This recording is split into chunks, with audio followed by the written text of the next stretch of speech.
Chapter 2 standard 11 के ये video में हम देखेंगे topic 2.5.2 Heisenberg's uncertainty principal.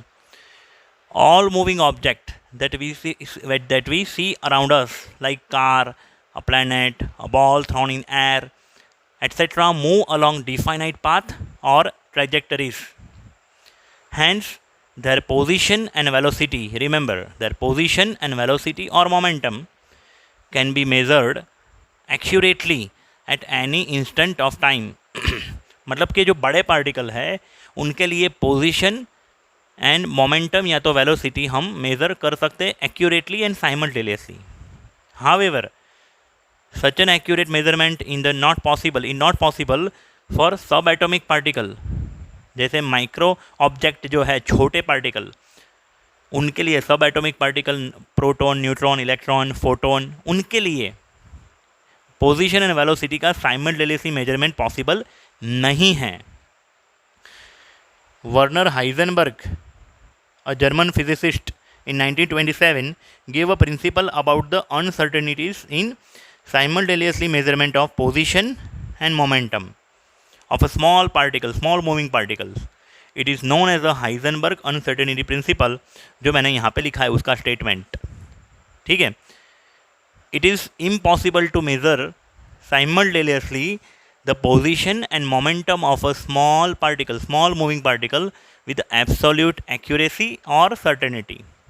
Remember, it is impossible to measurement of simultaneously the position and momentum of a small moving particle with accuracy or certainty. दोनों चीज़ एक साथ और accuracy से मेजर हम नहीं कर सकते। अगर हम पोजीशन को एक्यूरेसी से मेजर करने गए तो उसकी मोमेंटम जो है वो अनसर्टेन हो जाएगी। पोजीशन को अगर हम सर्टेनिटी एक्यूरेसी से मेजर करने गए तो मोमेंटम क्या हो जाएगा, अनसर्टेन। लेकिन अगर हम मोमेंटम को सर्टेनिटी एक्यूरेसी से मेजर करने गए तो पोजीशन हो जाएगी अनसर्टेन। ऐसा क्यों, वो देखते हैं 2 मिनट के बाद, टेंशन मत लो। If an attempt is made to measure any one of this quantities with higher accuracy, the other one become less accurate. क्योंकि पार्टिकल कंटिन्यूस घूम रहा है, छोटा पार्टिकल है। अगर उसका मोमेंटम मेजर करने के लिए हमने उसको घूमने दिया तो वो कंटिन्यूस पोजीशन बदलता रहेगा। लेकिन अगर हमने उसका पोजीशन मेजर करने के लिए उसके ऊपर कोई इलेक्ट्रॉनिक माइक्रोस्कोप जैसा इक्विपमेंट यूज़ किया, जिसके ऊपर से हमने छोटे रेडिएशन बॉम्बार्ड करवाए, तो पोजीशन मेजर करने के लिए उसकी मोमेंटम क्या हो जाएगी, चेंज हो जाएगी। क्योंकि पार्टिकल क्या है, मूविंग पार्टिकल, उसके ऊपर हमने रेडिएशन बॉम्बार्ड करवाए टू मेजर द पोजीशन, तो क्या हो जाएगा, डिफ्रैक्शन होगा उसकी मदद से उसका मोमेंटम, उसका स्पीड बढ़ जाएगा या तो उसकी डायरेक्शन चेंज हो जाएगी। मतलब कि अगर हमने पोजीशन एक्यूरेसी मेजर करने गए तो उसकी मोमेंटम चेंज हो जाएगी।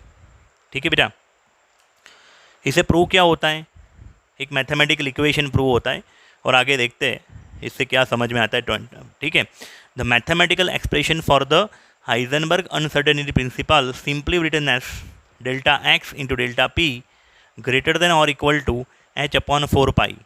या तो हम ऐसा भी लिख सकते हैं कि delta x into delta P approximate equal to h/4 pi, ऐसा भी हम बेटा लिख सकते हैं। ठीक है, हमारी बुक में ऐसा लिख के दिया हुआ है ग्रेटर देन और इक्वल टू, तो हम ऐसा ही रखेंगे। यहाँ पे डेल्टा एक्स क्या है, delta X means change in position, यानी कि uncertainty in the position, delta X. Delta P यानी अनसर्टेनिटी इन द मोमेंटम। अभी momentum P is equal to क्या होता है, M V. P is equal to क्या होता है, mass into velocity, and that's why both side taking change. हम both side change apply करें तो ये मास क्या है, कांस्टेंट, तो मास डिफरेंस के बाहर आ जाएगा। मतलब कि delta P is equal to M delta V. Second number का इक्वेशन हमने फर्स्ट में पुट किया, डेल्टा पी के बदले हमने एम डेल्टा वी पुट किया, तो फॉर्मूला बन जाएगा delta x into M delta we approximate equal to h/4 pi. अब ये डेल्टा एम जो कांस्टेंट है, क्योंकि राइट हैंड साइड जो है वो कांस्टेंट वैल्यू है, तो डेल्टा एम को हमने नीचे जाने दिया उस तरफ, इक्वल टू के उस तरफ, तो हो जाएगा delta x into delta we approximate equal to h/4 pi m. तो इसका मतलब हम क्या निकालें इक्वेशन से, वही चीज़ जो हमने ऊपर स्टेटमेंट में लिखी है। अगर हम दो में से किसी भी एक चीज़ को बढ़ाएंगे तो दूसरी चीज़ क्या हो जाएगी, कम, लेकिन दोनों का मल्टीप्लिकेशन ऑलमोस्ट क्या रहेगा, कांस्टेंट। एक्स यानी डेल्टा एक्स यानी पोजीशन, डेल्टा पी यानी momentum, change in momentum, change in distance, position. Okay, तो अगर आपने पोजीशन को हाईली एक्यूरेसी से मेजर किया, मतलब कि डेल्टा एक्स बहुत ही कम आएगा, तो डेल्टा पी क्या हो जाएगा, बढ़ जाएगा। उसी प्रकार velocity, delta X means uncertainty in position, delta we means uncertainty in velocity. एक को कम करोगे दूसरा बढ़ जाएगा। ठीक है बेटा, उसके यूनिट भी अपने को याद रहने चाहिए। डेल्टा एक्स जो होता है वो मीटर में लेना है हमें, यहाँ पे क्या लेना है, मीटर में, ऐसा यूनिट। पोजीशन जो है, पोजीशन जो uncertainty in momentum, kilogram metre per second, जो मोमेंटम का यूनिट है। वेलोसिटी का यूनिट मीटर पर सेकंड, तो डेल्टा वी का यूनिट भी यही होगा, और मास केजी में। एच की वैल्यू हमें पता है, H is equal to 6.626 into 10⁻34 joule into second. ठीक है, फिर आगे देखते हैं। उसके बाद एक चीज़ याद रखिएगा स्टूडेंट्स, कि जो भी हमें मेजर करना है uncertainty in position and momentum along with the same axis, ये प्रिंसिपल में ये चीज़ याद रखिएगा। अगर आप डेल्टा एक्स यानी चेंज इन पोजीशन यानी uncertainty in position is along with the y axis, 3 axis है एक्स वाई जेड। अगर डेल्टा एक्स वाई एक्सिस पे मेजर कर रहे हो तो delta b should be also along with the y axis. ठीक है बेटा, अगर डेल्टा एक्स को एक्स एक्सिस पे मेजर कर रहे हो तो डेल्टा पी को भी एक्स एक्सिस पे मेजर करना है। एंड दूसरी बात, ये जो प्रिंसिपल था कि दोनों चीज़ों को एक साथ एक्यूरेटली मेजर नहीं किया जा सकता, वो कोई इंस्ट्रूमेंट की खराबी नहीं है, ये एक्चुअली एक स्मॉल मूविंग पार्टिकल का खुद का एक प्रॉपर्टी है, स्मॉल मूविंग पार्टिकल की प्रॉपर्टी है, नहीं कि ये मशीन की खराबी है, ऐसा नहीं है, टेक्निकल कोई खराबी नहीं है। It is further important to remember that the uncertainty principle is not account of any limitation of the measurement instrument. Okay, अभी इसका एक्सप्लेनेशन थोड़ा समझते हैं। यहाँ पे मैंने फिगर ड्रॉ करी है, ध्यान से समझिए। ये मूविंग इलेक्ट्रॉन का पाथ है। अगर इलेक्ट्रॉन को बीच में न्यूक्लियस है, उसके आसपास ऑर्बिट है, ये इलेक्ट्रॉन घूम रहा है कोई भी एटम में, समझो। अगर इसका पोजीशन मेजर करने के लिए मैंने इलेक्ट्रॉनिक माइक्रोस्कोप या तो नॉर्मल माइक्रोस्कोप के अंदर हमने ऑब्जर्व करने को रखा, अभी वो माइक्रोस्कोप के अंदर, इलेक्ट्रॉनिक माइक्रोस्कोप के अंदर क्या होगा, स्पेक्ट्रोस्कोप या तो इलेक्ट्रॉनिक माइक्रोस्कोप के अंदर क्या होगा, हमने रेडिएशन अप्लाई की है। रेडिएशन इम्प्लाई की है किसके ऊपर, इलेक्ट्रॉन के ऊपर, to measure the position of electron. Remember, मैं यहाँ पे ले रहा हूँ फोटोन, लाइट मैंने क्या किया, अप्लाई किया इलेक्ट्रॉन के ऊपर टू मेजर द पोजीशन और वेलोसिटी और मोमेंटम। तो होगा क्या, जो मूविंग इलेक्ट्रॉन है उसके साथ अगर बड़ा पार्टिकल स्ट्राइक करेगा, जिसका मास बड़ा है, ऐसा फोटोन उसके साथ स्ट्राइक करेगा, तो उसका पाथ क्या हो जाएगा, चेंज हो जाएगा। उसका पाथ क्या हो जाएगा, देखिए, जो यहाँ पे सीधा घूम रहा था, राउंड सर्कुलर पाथ में घूम रहा था, उसके बदले वो इलेक्ट्रॉन इधर जा बैठेगा, क्योंकि यहाँ पे स्ट्राइक कर रहा है। तो वो समझ में आ रहा है ना, एक लाइट का पार्टिकल दूसरे पार्टिकल के साथ स्ट्राइक करेगा तो अपना पाथ क्या होगा, चेंज करेगा। और ये रिफ्लेक्टेड फोटोन हमें माइक्रोस्कोप में ऑब्जर्व हो पाएगा। तो इसकी वजह से क्या चेंजेस होगा पोजीशन में, मोमेंटम में, वो देखते हैं। यहाँ पे ध्यान रखिए, 2 बातें हो सकती है, या तो हमारे पास ऐसा फोटोन होगा जिसका वेवलेंथ बड़ा है, दूसरा या तो ऐसा फोटोन होगा जिसका वेवलेंथ छोटा है। डी ब्रोगली इक्वेशन में हमने क्या सीखा था, lambda is equal to h upon m v, या तो lambda is equal to h upon p. अभी जिसका मोमेंटम ज़्यादा है फोटोन का, उसका वेवलेंथ क्या होगा, कम होगा, और जिसका वेवलेंथ कम होगा उसका फ्रीक्वेंसी ज़्यादा होगा। आप समझ रहे हो, जिसका मोमेंटम हायर, वेवलेंथ कम, और जिसका वेवलेंथ कम उसका फ्रीक्वेंसी हायर, एनर्जी हायर। और हायर एनर्जी वाला पार्टिकल अगर इलेक्ट्रॉन को स्ट्राइक करेगा तो उसकी पोजीशन, उसका जो वेलोसिटी है वो ज़्यादा ही कुछ चेंज हो जाएगा, उसकी वेलोसिटी में कुछ ज़्यादा ही अनसर्टेनिटी कॉज होगी, मोमेंटम में कुछ ज़्यादा ही अनसर्टेनिटी कॉज होगी। कब?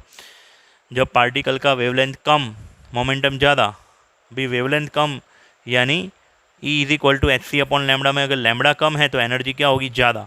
और high energy photon, when high electron photon is strike with the electron change the momentum velocity quickly.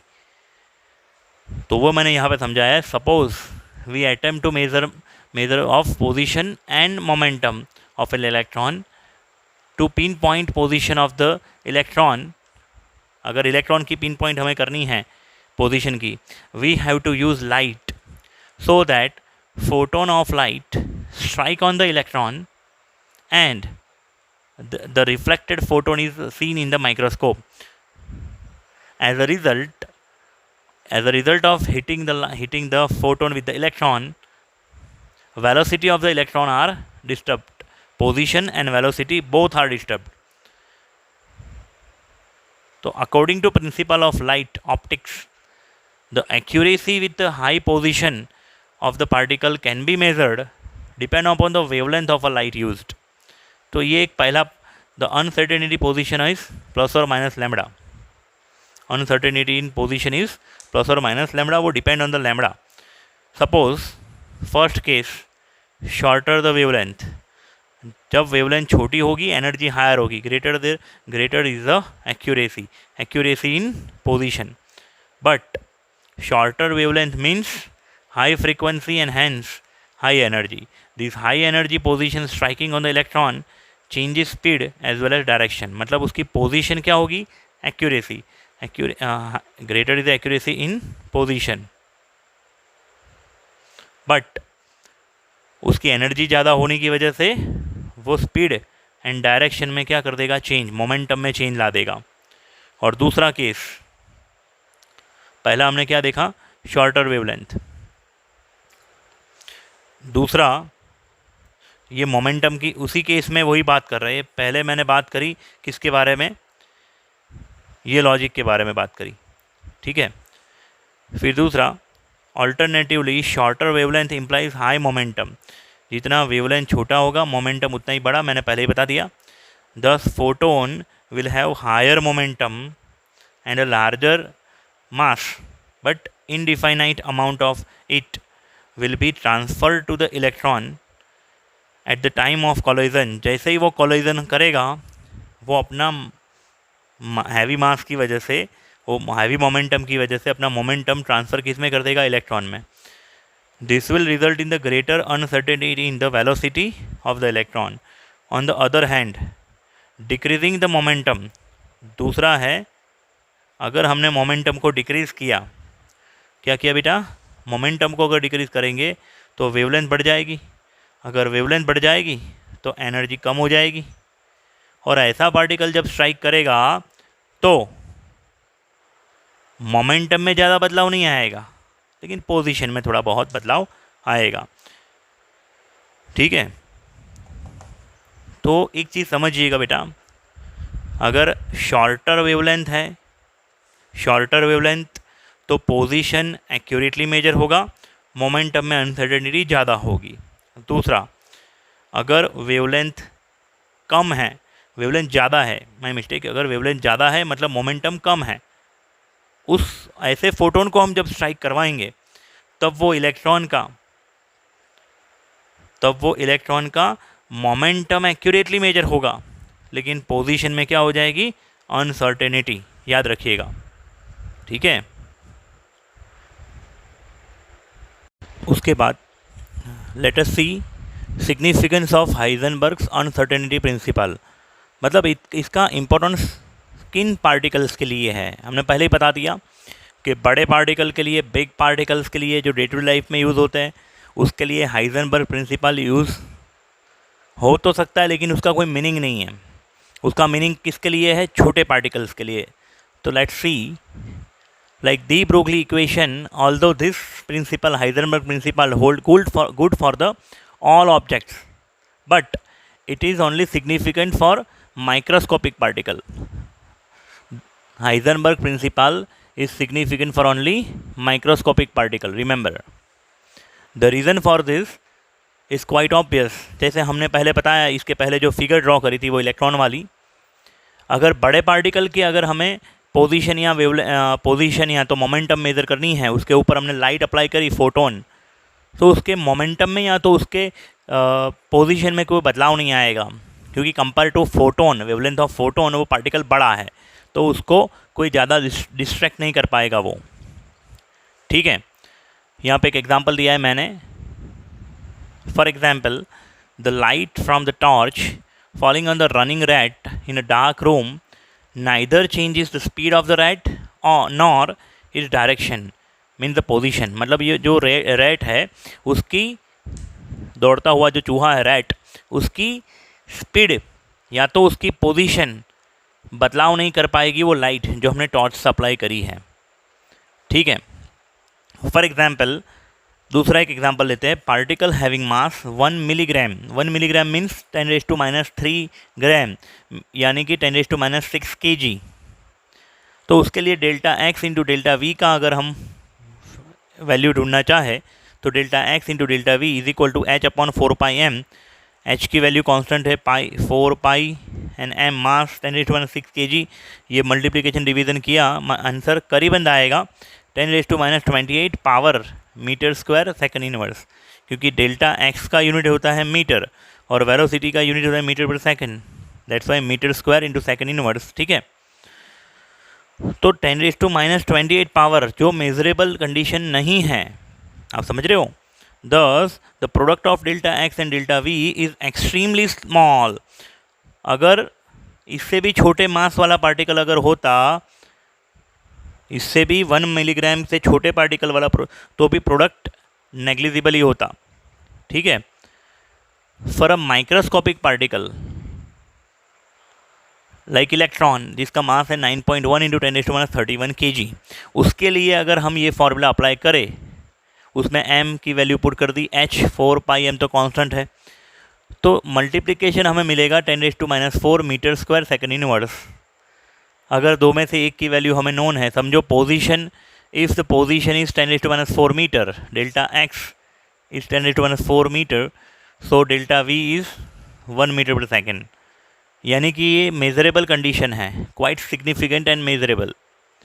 And इसके ऊपर से हाइजेनबर्ग के प्रिंसिपल के ऊपर से क्वांटम मॉडल ऑफ एटम्स का बेस रचा गया. Heisenberg principle and de Broglie principle is a base of quantum model of atom that we will see next lecture of this chapter. Heisenberg principle is only significant for small moving microscopic particles, but it is not significant for big object used in day to day life. ठीक है बच्चों. Next हम लोग देखेंगे numerical based on Heisenberg uncertainty principle. सबसे पहला text book का solve example, illustration solve problem. Question read करिए ध्यान से. A microscope using suitable photons is employed to locate electron in an atom within a distance of 0.1 angstrom. मतलब electron का जो position का डिफरेंस है वो 0.1 एंगस्ट्रॉम दिया है, डेल्टा एक्स दिया है 0.1 angstrom. What is the uncertainty involve in the measurement of velocity, delta we हमें ढूंढना है. ठीक है. अभी जो एंगस्ट्रॉम में डेल्टा एक्स दिया है उसको हमने मीटर में कन्वर्ट कर दिया, 10⁻11 मीटर. डेल्टा वी हमारा सब्जेक्ट है, एच प्लांक कांस्टेंट हमें पता है 6.626 इंटू 10⁻34 जूल इंटू सेकेंड, और एम मास ऑफ इलेक्ट्रॉन, क्योंकि क्वेश्चन में क्या है बेटा, टू लोकेट इन इलेक्ट्रॉन, तो इलेक्ट्रॉन का मास 9.1 इंटू 10⁻31 kg होता है, हमें पता है. As per the Heisenberg uncertainty principal, क्योंकि यहाँ पे वेलोसिटी इन्वॉल्व है इसलिए हम डेल्टा वी वाला फॉर्मूला यूज़ करेंगे. अगर मोमेंटम होता तो डेल्टा पी वाला यूज़ करते. समझ में आ रहा है. दो फॉर्मूला है हाइजेनबर्ग में, एक delta x into delta P is equal to या तो अप्रॉक्सीमेट इक्वल टू h/4π, और दूसरा delta x into delta v is equal to h/4πm. ठीक है. फिर डेल्टा वी को सब्जेक्ट बनाएंगे, ये डेल्टा एक्स नीचे जाएगा डिनोमीटर में सामने, तो delta v is equal to h/4πm delta x. Value put करी, काउंट किया, डेल्टा वी का आंसर आएगा 0.058 इंटू 10⁸ मीटर पर सेकेंड। इसको हम डेसिमल पॉइंट को 2 step right hand side shift करेंगे, पावर में -2 होगा, यानी 10⁸ -2 10⁶ हो जाएगा। 5.8 into 10⁶ metre per second, that is the uncertainty in velocity. Okay बच्चों, बहुत ही आसान क्वेश्चन था 2 मार्क के लिए।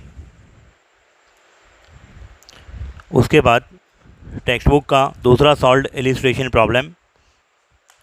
अ golf ball has a mass of 40 gram and a speed of 45 metre per second. If the speed can be measured within accuracy of 2%, calculate the uncertainty in position। हमें speed दिया है 45 metre per second, लेकिन उसकी accuracy है 2%।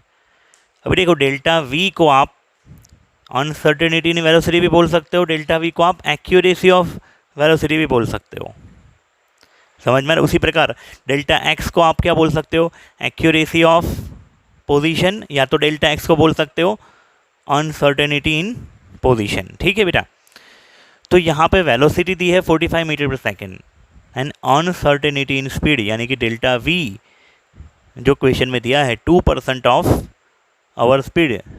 Question में 45 metre per second speed दी है, तो 2% of 45 metre per second, ये हो जाएगा डेल्टा वी। 2 बाय, और परसेंटेज कैसे निकालते हैं वो तो हम जानते हैं, 2/100 इंटू 45, तो ये हो जाएगा 0.9। Delta v is equal to 0.9 metre per second. Okay, mass of the ball is 40 gram, 0.04 kg हो जाएगा। 40 ग्राम को 1000 से डिवाइड करेंगे तो 0.04 kg। फिर एच प्लांक कांस्टेंट हमें पता है, डेल्टा एक्स हमारा सब्जेक्ट है, अनसर्टेनिटी पोजीशन। तो जैसे कि लास्ट सम ने हमने किया था वैसा ही हाइजेनबर्ग का formula, delta x into delta v h/4πm। Delta x को सब्जेक्ट बनाया, वैल्यूज पुट करी, हमें आंसर मिलेगी 1.465 into 10⁻³ metre, uncertainty in position. Same question AIPMT 2008 में पूछा था, थोड़ा वैल्यू चेंज थी खाली। जैसे यहाँ पे वेलोसिटी दी थी 45 मीटर पर सेकेंड, बराबर AIPMT 2008 में वेलोसिटी दी थी 600 मीटर पर सेकेंड, और which is accurate up to 0.05%। तो हमें क्या करना है, delta v is equal to 0.05005% of 600, यानी कि 0.005 अपॉन 100 इंटू 600। ठीक है बेटा, उसके ऊपर से मिलेगा डेल्टा वी। इलेक्ट्रॉन है, उसका मास हमें पता है 9.1 इंटू 10⁻31 kg। एच हमें पता है, उसके ऊपर से uncertainty in position delta x को हमें क्या बनाना है, सब्जेक्ट। तो ये खुद से कर लेना बेटा, ठीक है। थर्ड क्वेश्चन खुद से करना, सेम मेथड है इसलिए। उसके बाद देखते हैं ये वीडियो का last numerical text book exercise question 2.61। Question read करिए ध्यान से। If the position of the electron is measured with an accuracy of plus or minus 0.002 nanometer, calculate the uncertainty in the momentum of the electron। मतलब कि हमें position की accuracy दी है delta x और uncertainty in momentum delta p that we have to find. दूसरा यहाँ पे सपोज द मोमेंटम पी की वैल्यू दी है, momentum of electron is h/4π into 0.05 nanometre, p की वैल्यू दी है। Is there any problem in defining this value, मतलब हमें डेल्टा पी पहले तो ढूंढ लेना है और उसकी कंपैरिजन करनी है मोमेंटम पी के साथ, और फिर कुछ सोचना है कि ये प्रैक्टिकली मुमकिन है या नहीं है, वो बताना है। सबसे पहले हमें क्वेश्चन में गिवन क्या है, delta x uncertainty in position 0.002 nanometre, उसको मैंने मीटर में कन्वर्ट कर दिया। 0.002 को मैं ऐसा लिख सकता हूँ 2 इंटू 10⁻3, और नैनोमीटर का n को अगर मुझे रिप्लेस करना है तो क्या लिखूंगा मैं, 10⁻9। That's why delta x became 2 into 10⁻12 metre. Okay, delta P is my question here, uncertainty in momentum. तो डेल्टा पी को मैं सब्जेक्ट बनाऊंगा तो डेल्टा एक्स नीचे जाएगा, that become delta P is equal to h/4π delta x. Value put करके answer लाएंगे तो delta p you will get 2.638 into 10⁻23 kilogram metre per second inverse, kilogram metre per second, uncertainty in momentum, remember. Then in this question, momentum P is given. Momentum P is equal to h upon 4 pi into 0.05 nanometre. अब ये nanometre को metre में convert करें तो क्या हो जाएगा, 0.05 into 10⁻⁹. h की वैल्यू पुट करी, 4 पाई, मल्टीप्लिकेशन डिवीजन किया तो हमें मोमेंटम का आंसर मिलेगा 1.055 into 10⁻24 kilogram metre per second inverse, kilogram metre per second. अभी आप सोचिए, कोई चीज़ में जो एरर है उसकी ओरिजिनल वैल्यू से क्या आएगी, कम आएगी ना. तो मोमेंटम की वैल्यू कौन से ऑर्डर में है, 10⁻24, और उसकी अनसर्टेनिटी जो है वो 10⁻23 के पावर में है. मतलब कि मोमेंटम की वैल्यू से ज़्यादा उसका अनसर्टेनिटी है, वो प्रैक्टिकली मुमकिन नहीं है. मोमेंटम की वैल्यू से उसकी जो एरर है, उसकी जो अनसर्टेनिटी है डेल्टा पी, वो कम आनी चाहिए. ठीक है. It cannot be defined because the actual magnitude of momentum P is smaller than its uncertainty. I repeat कि actual magnitude of momentum P is smaller than its certainty delta P. That's why this is not practically possible in this question. The given data is not practically possible. Okay, मिलते बेटा next video में. ये video कि जो भी topic है वो आप नोटबुक में लिख डालिए, न्यूमेरिकल्स को लर्न कर दीजिए एक बार लिख के, एक बार दो बार. ठीक है बेटा, मिलते हैं नेक्स्ट वीडियो में. Thank you very much.